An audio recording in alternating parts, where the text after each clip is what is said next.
नमस्कार दोस्तों।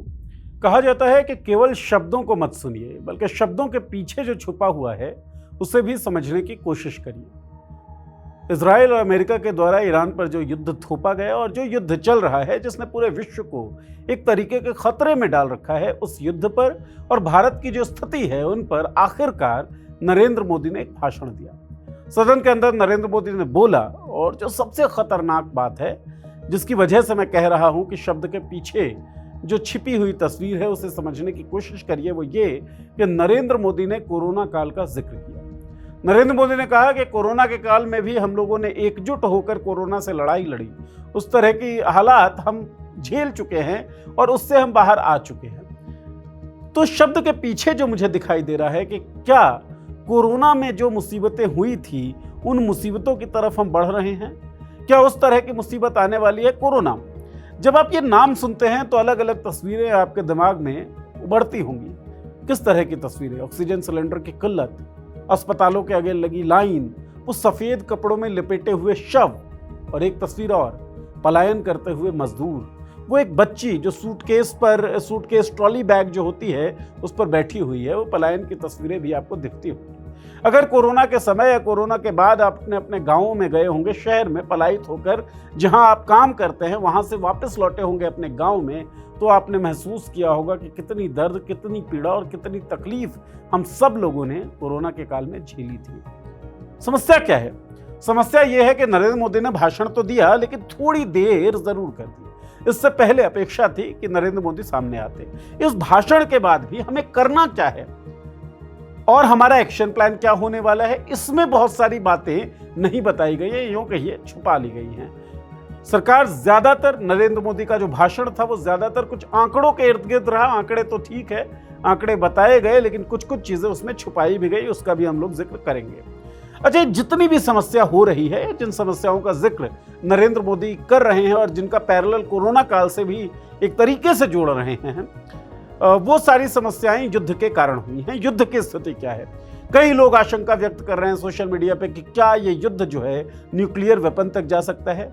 वहीं दूसरी ओर ट्रंप का सोशल मीडिया पोस्ट अगर आप पढ़ें तो ट्रंप ने कहा कि भाई अब जो है कोई मिलिट्री एक्शन एनर्जी सेंटर्स जो हैं ईरान के, उसके ऊपर नहीं होगा। ये उन्होंने डिपार्टमेंट ऑफ वॉर को आदेश दिया है अगले 5 दिनों तक। इससे पहले 48 घंटे पहले ट्रंप ने ये कहा था या ऐलान किया था कि वो ईरान के जितने भी एनर्जी सेंटर हैं उन पर हमला कर देंगे। ईरान ने क्या कहा कि भाई अगर तुम हमारे एनर्जी सेंटर्स पर हमला कर लोगे तो जितना भी डीसैलिनेशन सिस्टम है हम उसके ऊपर हमला करेंगे और गल्फ नेशंस में पानी की किल्लत हो जाएगी। इसका ट्रंप तो ये दावा कर रहे हैं कि भाई बातचीत हुई और बातचीत के टोन के आधार पे हम ये कह सकते हैं कि चीजें जो है वो ठीक हो जाएंगी। एक तरीके से वो कह रहे हैं कि नेगोशिएशन चल रहा है, लेकिन ईरानी मीडिया के हवाले से ये कहा गया है कि ईरान ने किसी भी तरीके के नेगोशिएशन से इनकार कर दिया। वो कह रहे हैं कि कोई बातचीत नहीं हुई है, ट्रंप बस झूठ बोल रहा है ताकि किसी भी तरीके से तेल की कीमत गिरे और उसे वक्त मिल जाए मिलिट्री एक्शंस को प्लान करने के लिए। ये ईरान का कहना है। इसका मतलब ये है कि युद्ध जो है हो सकता है संभवतः बहुत लंबा खिंचे, जिसकी आशंका नरेंद्र मोदी ने अपने भाषण में भी व्यक्त की। भाषण में छुपाया क्या गया वो आपको हम बताएंगे। इसके अलावा अलग अलग शहरों से जो पलायन है वो शुरू हो चुका है।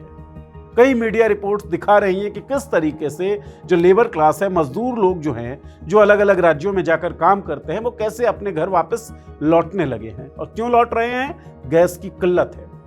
CNBC में एक खबर छपी, उस खबर के हिसाब से जो 14.2 किलोग्राम वाला सिलेंडर होता है LPG, उसमें एक विचार अब यह भी किया जा रहा है कि 10 किलोग्राम गैस के साथ ही उसे सप्लाई किया जाए। मतलब दिक्कत जो है वो बहुत बड़ी है। स्ट्रेटेजिक पेट्रोलियम रिजर्व की बात नरेंद्र मोदी ने की, उन्होंने डाटा दिया, लेकिन उन्होंने ये नहीं बताया कि कितने दिनों का ये रिजर्व है। डाइवर्सिफिकेशन की उन्होंने बात की, लेकिन उन्होंने ये नहीं कहा कि अब भी डिपेंडेंसी स्ट्रेट ऑफ हॉर्मुज पे कितनी है। उन्होंने कहा कि प्रयास किया जा रहा है कि स्ट्रेट ऑफ हॉर्मुज में फंसे जो जहाज हैं उनको वापस लाया जाए, लेकिन उन्होंने ये नहीं बताया कि किस कीमत पर हम उन जहाजों को वापस ला रहे हैं। क्यों हमने ईरान के साथ व्यापार बंद कर दिया था? क्यों हमने रशिया से तेल खरीदना बंद कर दिया था? पहले डिस्काउंटेड प्राइस पे मिलता था, अब क्या स्थिति है?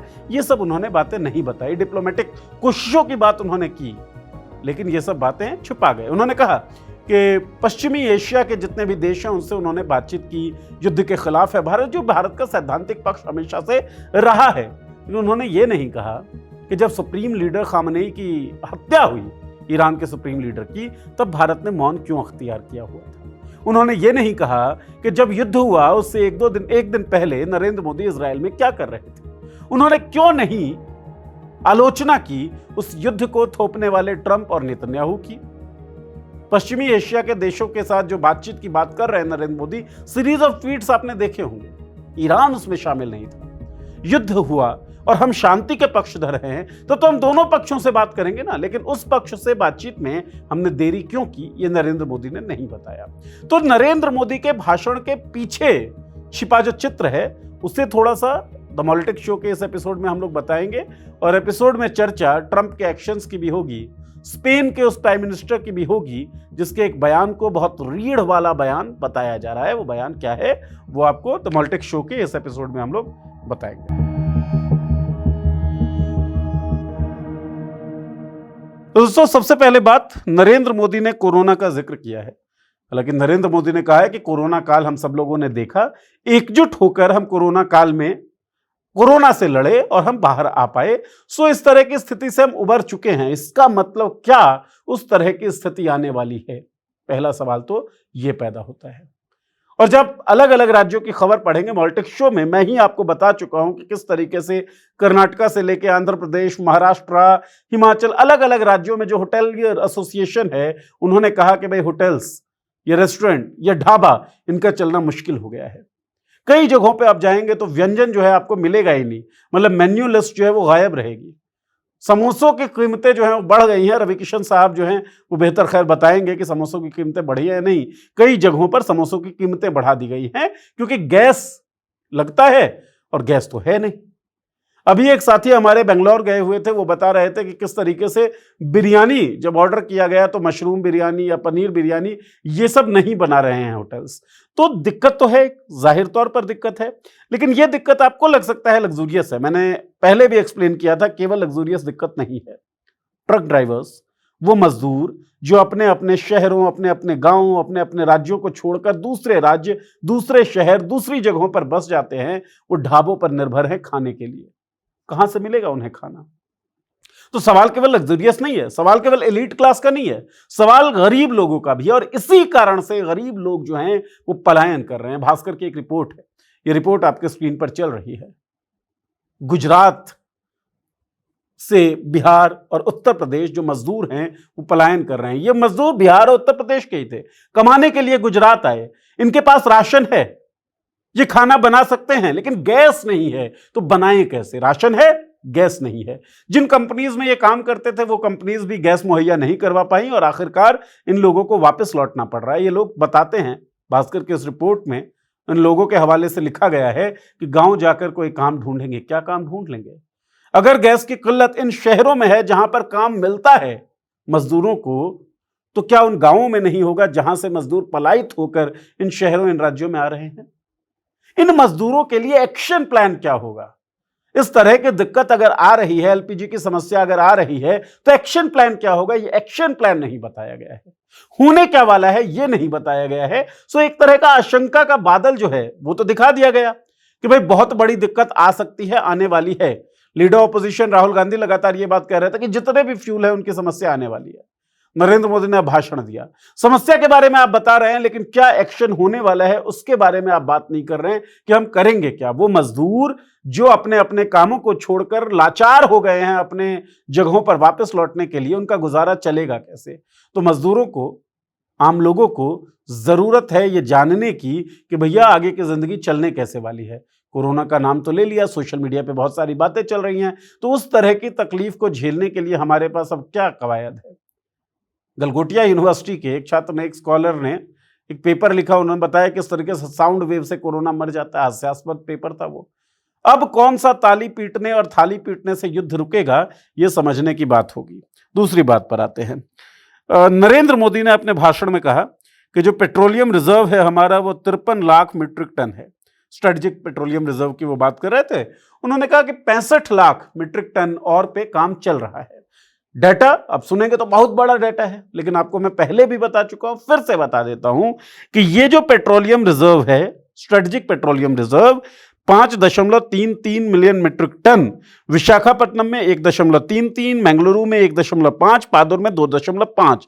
फिलहाल ये जो है 77 से 80% भरा हुआ है। अब जब डेली का जो हमारा कंजम्पशन है इंडिया का, भारत के लोगों का, उस कंजम्पशन से इसको डिवाइड करेंगे तो आपको पता पड़ेगा टोटल स्ट्रेटेजिक पेट्रोलियम रिजर्व हमारे पास 9 से 9.5 दिनों का है मात्र। अब इसमें आप रिफाइनरीज ऐड कर लीजिए, कंपनीज ऐड कर लीजिए, जो तेल वितरण कंपनियां हैं, मार्केटिंग कंपनियां हैं, उन सभी के रिजर्व्स को अगर आप ऐड कर देते हैं तो हमारे पास 74 दिनों का पेट्रोलियम रिजर्व बचता है। हरदीप पुरी ये बता चुके हैं सदन के अंदर, 74 दिनों का स्ट्रेटेजिक पेट्रोलियम रिजर्व हमारे पास है। तो आप दिन बताइए, केवल जो अमाउंट है वो बता के आप काम नहीं चला सकते हैं। आईईए है एक इंटरनेशनल एनर्जी एजेंसी, 32 देश शायद इसके सदस्य हैं टोटल, और एक नियम है कि 90 दिनों का स्ट्रेटेजिक पेट्रोलियम रिजर्व जो है किसी भी देश के पास होना चाहिए। नेट जो आप इंपोर्ट कर रहे हैं, मतलब आपने मंगाया और पिछले साल, उस हिसाब से 90 दिनों का आपके पास स्ट्रेटेजिक पेट्रोलियम रिजर्व होना चाहिए। हमारे पास 74 दिनों का है। हम सदस्य नहीं है, इसलिए नियम बाध्यकारी रूप से हम पे लागू नहीं है, लेकिन एक नियम तो है, कायदा तो है। उस कायदे में हम कहां हैं? क्यों नहीं हमने अपने पेट्रोलियम रिजर्व्स को संरक्षित किया था? क्यों नहीं अपने पेट्रोलियम रिजर्व को हमने बचाया था या बढ़ाया था, आप कहें, क्यों नहीं किया था? यह सवाल बहुत जरूरी है। इस सवाल का जवाब जो है वो नहीं मिला। ऑयल डाइवर्सिफिकेशन की बात की गई नरेंद्र मोदी के भाषण में। कहा गया कि भाई 27 देशों से पहले लेते थे, अब 41 देशों से हम खरीदने लगे। लेकिन बताया नहीं गया कि स्ट्रेट ऑफ हॉर्मुज से जब ऑयल हमारे पास आता था तब शिपमेंट कॉस्ट कितना लगता था, और अब जब अमेरिका से आ रहा है ऑयल, मान लीजिए कुछ, तब शिपमेंट कॉस्ट कितना लगता है।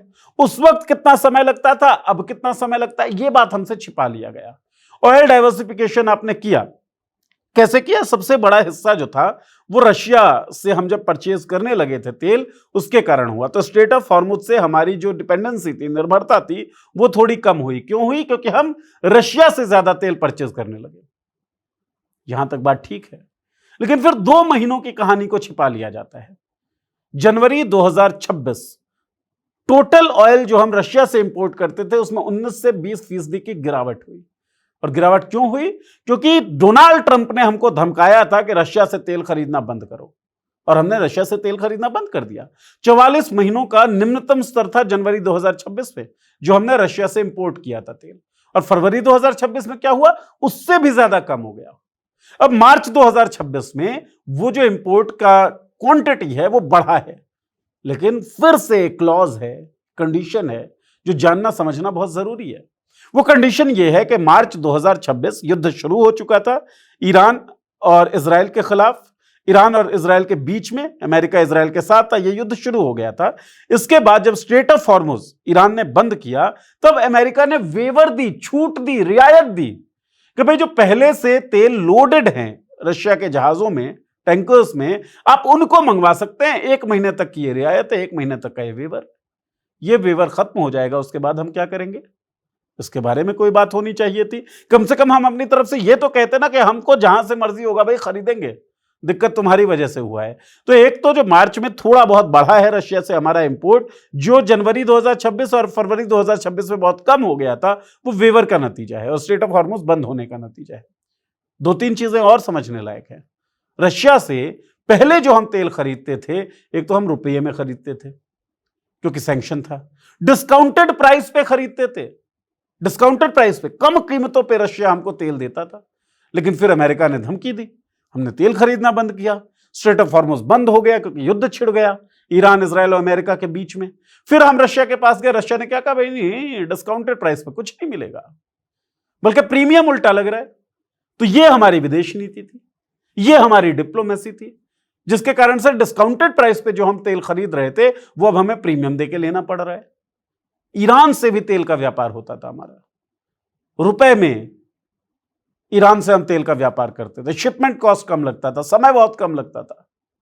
यूको बैंक में ईरान जो है पैसे जमा करता था कुछ हिस्सा, उस ईरान से हमने तेल खरीदना पहले कम किया, फिर बिल्कुल बंद कर दिया 2019 के आसपास, क्योंकि अमेरिका ने सैंक्शन लगा दिए ईरान के ऊपर।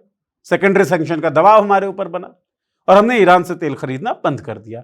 फायदा था हमारा उसमें भी, लेकिन अब हम नुकसान झेल रहे हैं। अच्छा, मोदी जी ये कह रहे हैं कि भाई स्ट्रेट ऑफ हॉर्मुज में जितने भी तेल के जहाज हमारे फंसे हुए हैं उनको भारत लाने की कोशिशें चल रही हैं। कैसे चल रही है पता है आपको? एक मीडिया रिपोर्ट ये कह रही है कि हमने चीनी युआन में भुगतान किया है, पेमेंट किया है, तब जो जहाज है वो आए हैं।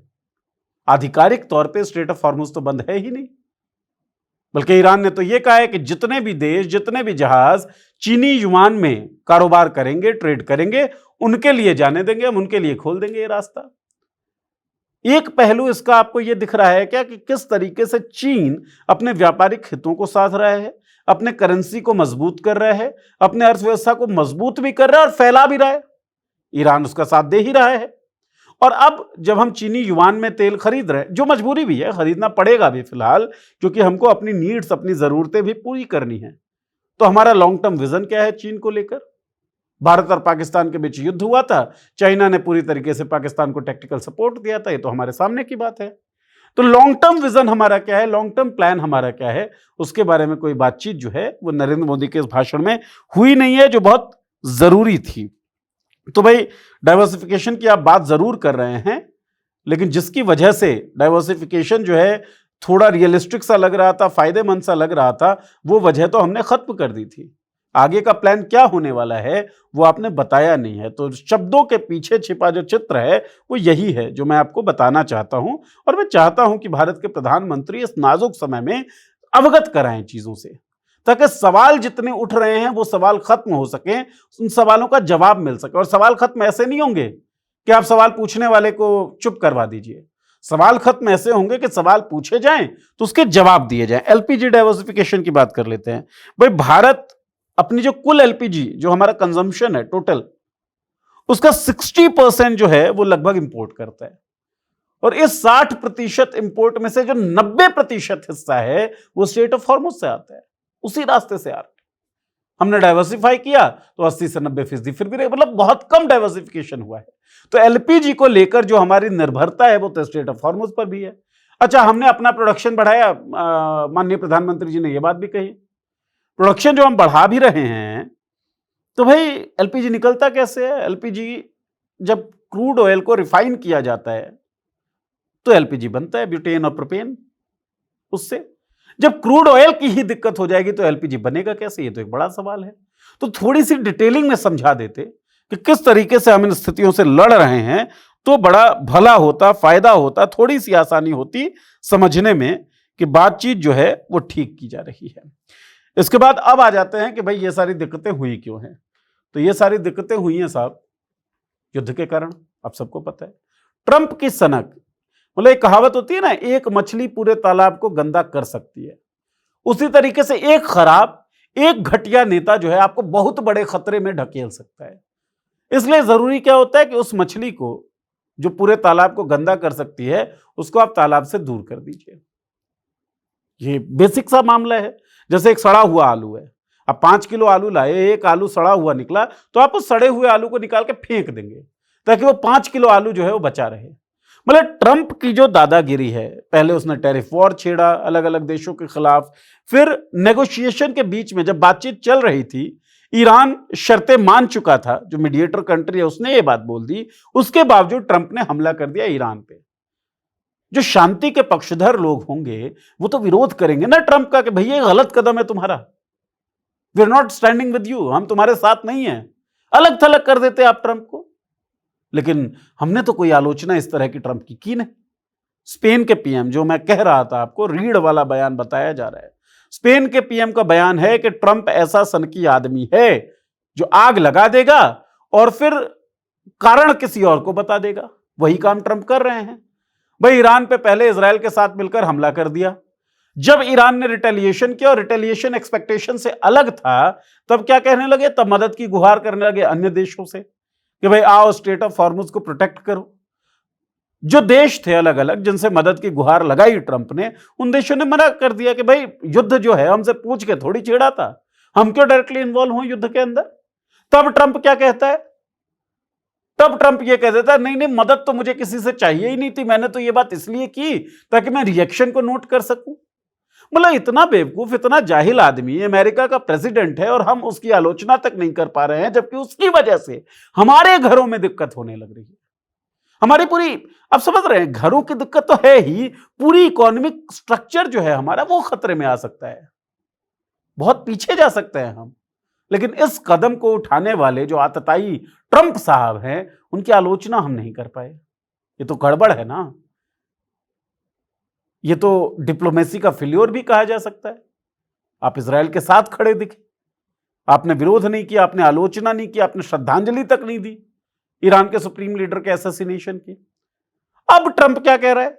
अब ट्रंप कह रहा है कि भाई 5 दिनों तक मैंने डिपार्टमेंट ऑफ वॉर जो हमारा है उसको आदेश दे दिया है कि कोई मिलिट्री ऑपरेशन ना हो, जो ऊर्जा के ठिकाने हैं ईरान के उन पर कोई हमला ना हो। यही ट्रंप 48 घंटे पहले धमकी दे रहा था कि जितने भी ऊर्जा के ठिकाने हैं उन पर हम हमला कर देंगे। ईरान ने जवाब दिया, ईरान ने कहा कि भाई जितना भी डीसैलिनेशन सिस्टम है उस पर हमला करेंगे हम, तुम हमारे तेल खराब करो, हम पानी की किल्लत कर देंगे। अब ट्रंप ये कह रहे हैं कि नहीं, मेरी बातचीत हुई है और बातचीत के टोन के आधार पर मैं ये कह सकता हूं कि चीजें जो है सुखद हो सकती हैं। ईरान ने सीधे तौर पर मना कर दिया है। रशिया के डिफेंस मिनिस्टर ने भी एक बड़ी जबरदस्त और गंभीर बात कही है। रशिया के डिफेंस मिनिस्टर ये कहते हैं कि भाई ईरान के पास बड़े ताकतवर मिसाइल्स हैं और उन मिसाइल्स का तोड़ जो है वो अमेरिका के पास नहीं है। सो जरूरी है कि इजराइल और अमेरिका ये घोषणा करें कि मिलिट्री ऑपरेशन में वो नाकामयाब रहे और वो इस युद्ध को रोकें। इस तरह का बयान, इस तरह की बात, मुझे लगता है कम से कम जितने भी राष्ट्र प्रमुख हैं, जो ह्यूमैनिटेरियन हैं, जो मानवतावादी हैं, वो कहें कि जो पक्ष इन्वॉल्व हो वो लड़ाई को तत्काल कॉल ऑफ करो, बंद करो लड़ाई को, बंद करो युद्ध को। क्योंकि अब वो दौर नहीं है जब 2 देश लड़ते हैं और 2 देशों तक ही वो लड़ाई की जो लपटें हैं वो रुक जाती हैं। ये वो दौर है जब 2 देशों की लड़ाई पूरे विश्व के लिए खतरा बन सकती है और खतरा बनती हुई दिख रही है। एलपीजी गैस सिलेंडर की कीमत जो आपके यहाँ है वो बढ़ाई गई सरकार के द्वारा ही, 60 रुपए की गई। डोमेस्टिक सिलेंडर की बात मैं कर रहा हूं, बढ़ा के 60 रुपए की वृद्धि की गई उसमें। फिलहाल जो मैं पलायन की बात कर रहा था, गुजरात से पलायन जो हो रहा है, भास्कर ने जिससे रिपोर्ट किया है, हिमाचल से पलायन हो रहा है। लोग क्या बता रहे हैं? जो वो छोटे वाला सिलेंडर आप में से बहुत सारे लोगों ने देखा होगा, बड़े वाले सिलेंडर के ऊपर रख के उसमें गैस रिफिल किया जाता है। ये लगभग 101 रुपए किलो मिल रहा था पहले, युद्ध से पहले। फिलहाल इसकी कीमत 400-400, 500-500 रुपए किलो पहुंच गई है। कितना कमा लेता है मजदूर? कितनी खपत होगी गैस की, सोचिए। कहां से देगा वो 400 और 500 रुपए किलो गैस? नहीं दे सकता है, खाना ही नहीं खा सकता। 80 करोड़ लोग तो राशन के लिए महदूद है। ये सरकार खुद कहती है 80 करोड़ लोगों को हम राशन देते हैं। ऐसे लोग 500 रुपए किलो गैस कैसे खरीदेंगे?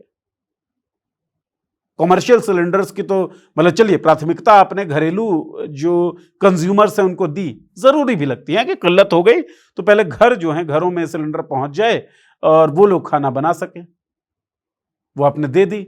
अब जो मजदूर है वो खाए कहां, बनाए कहां, पकाए कहां खाना? ये तो कुछ दिख नहीं रहा है और ना ही इसको लेकर कोई एक्शन प्लान की बात नरेंद्र मोदी के भाषण में हुई है और ये सबसे बड़ी दिक्कत है।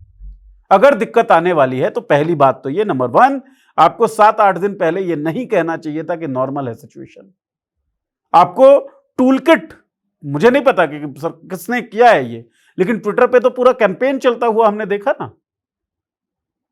कि 10, 15, 20 आदमी जो हैं वो सारे लोग 9:30 या 10:30 बजे ऑर्डर कर देते हैं, बुकिंग कर देते हैं एलपीजी सिलेंडर की और सब लोगों को 1:30 बजे जो है सिलेंडर मिल भी जाता है। ये कैंपेन्स चल रहे हैं ये जाहिर करने के लिए कि किल्लत नहीं। अरे किल्लत है तो स्वीकार करिए कि किल्लत है, दिक्कत है।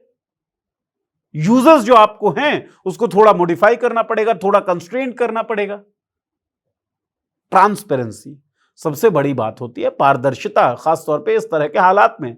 अब स्पष्ट तौर पे कहें कि भाई ये दिक्कत है और इसमें तुम सब लोगों को सहयोग करना होगा। ठीक है, मीडिया रिपोर्ट्स के बाद कई जगहों पे छापेमारी हुई, कई जगहों पे रेड पड़ी और कालाबाजारी वगैरह को रोकने की कोशिशें हुई। इसको और सुदृढ़ किए जाने की जरूरत है। जो लोग रिपोर्ट कर रहे हैं, जो लोग बता रहे हैं कि एलपीजी की किल्लत आ रही है, उनको टारगेट नहीं किए जाने की जरूरत है। वो तो आपके पैसेंजर हैं भाई, आपको बता रहे हैं कि समस्या कहां आ रही है और इस समस्या के कारण पूरे देश में समस्या हो सकती है। उनको टारगेट ना किया जाए। और फिर से एक बात, सारी चीजों में ट्रांसपेरेंसी बहुत जरूरी है।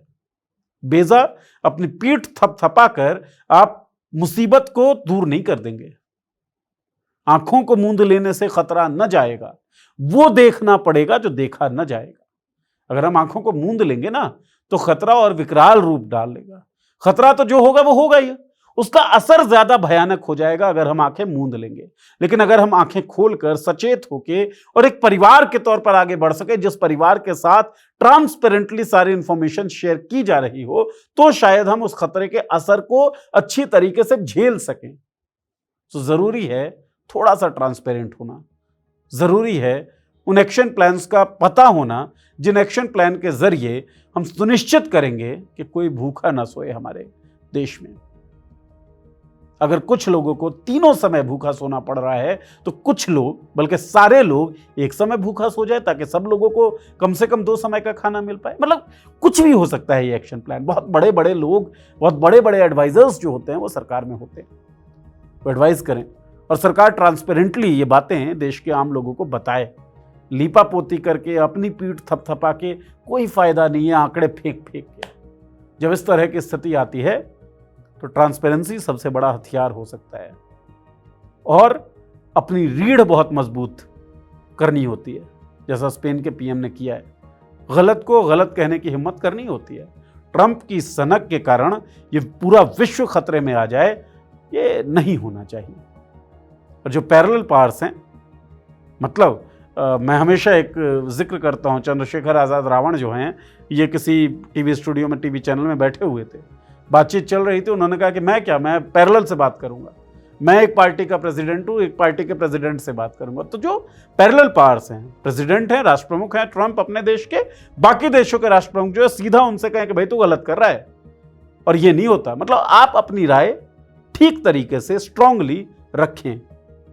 रख तब पाएंगे जब आप मुक्त होंगे, फ्री होंगे। अब लीडर ऑपोजिशन राहुल गांधी आरोप लगाते हैं कि ट्रंप के कंट्रोल में है नरेंद्र मोदी। इसके 2 कारण वो बताते हैं, एक तो एप्स्टीन, दूसरा अडानी। अडानी के खिलाफ अमेरिका के डिपार्टमेंट ऑफ जस्टिस में केस चल रहा है। एप्स्टीन फाइल में नरेंद्र मोदी के मंत्रिमंडल में शामिल हरदीप पुरी, अनिल अंबानी का नाम आया हुआ है। तो क्या सच में नरेंद्र मोदी ट्रंप के कंट्रोल में है? एक बड़ा सवाल है और ट्रांसपेरेंट हुए बिना इस सवाल का जवाब नहीं दिया जा सकता। हम लोग केवल मुसीबत झेलने के लिए पैदा नहीं हुए हैं। उन मुसीबतों में सरकार किस तरीके से हमारे लिए काम करेगी वो सरकार को बताना होगा। आपको क्या लगता है? अपनी राय इस वीडियो के कमेंट बॉक्स में लिखकर हमें जरूर बताएं। शुक्रिया।